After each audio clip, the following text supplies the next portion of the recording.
பாரம்பரிய விளையாட்டு அப்படின்னு சொல்லக்கூடியது எருதை அடக்குவது. அதுல ஒருத்தர் இறந்து விட்டார். அவருக்காக இறைவனிடத்திலே அவர் ஆன்மா சாந்தி அடைய வேண்டும் என்று எங்களுடைய குழுக்கள் சார்பாக ஒரு பிரார்த்தனையை வைத்துக் கொள்கிறோம்.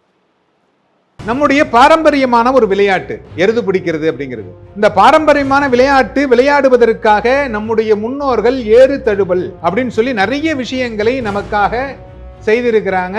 டூப்பு போடாம, அது ரொம்ப முக்கியமானதுங்க. டூப்பு போடாம எருது பிடிக்கிறதுக்காக ஒரிஜினல் எருதுவை பிடிக்கின்றவன் அவன் பிடிச்சி இறந்ததுக்கு அப்புறம் ரோட்ல அவனுடைய பாடியை வச்சுக்கிட்டு அவன் பாடியை வாங்க மாட்டேன் அப்படின்றாங்க. அரசாங்க உதவி கிடைக்கணும் அப்படின்னு சொல்லி வாங்க மாட்டேன் அப்படின்னு சொல்றாங்க. இது எவ்வளவு கேவலமான ஒரு செயல். அந்த மனிதன் இறந்தவுடனேயே அவனுக்கு அரசாங்கத்திலிருந்து உதவிகள் செய்திருக்க வேண்டும். ஏன்னா நம்மளுடைய பாரம்பரியமான விளையாட்டு தமிழ அப்படின்னு சொல்லி அப்புறம் என்ன இருக்கு? தமிழர்களுடைய மிக முக்கியமான விளையாட்டு இந்த ஏறு தழுவுதல், எருது பிடிக்கிறது.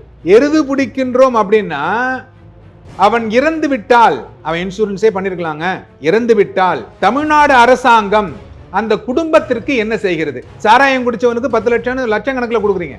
சாராயம் குடிச்சவனுக்கு, வீர விளையாட்டு விளையாண்டவனுக்கு வீர விளையாட்டு விளையாண்டதற்கான அடையாளத்தை அவனுக்கு கொடுத்திருக்க வேண்டும். ஏன்னா அவனுக்கு ஒரு அவார்டே கொடுக்கலாங்க.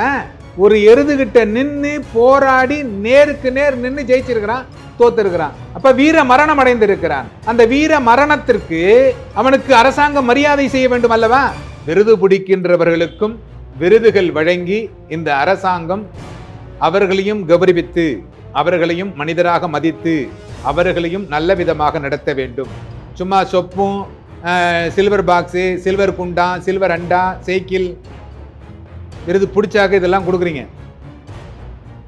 ஆனால் இதைவிட அவர்கள் உயிரை பணயம் வைத்து விளையாடுகிறார்கள் என்பதை மனதில் கொண்டு அவர்களுக்கு தேவையான மருத்துவ சிகிச்சைகள் செய்து கொடுத்தாலும் தேவையானவைகளை கண்டிப்பாக செய்து கொடுக்க வேண்டும்.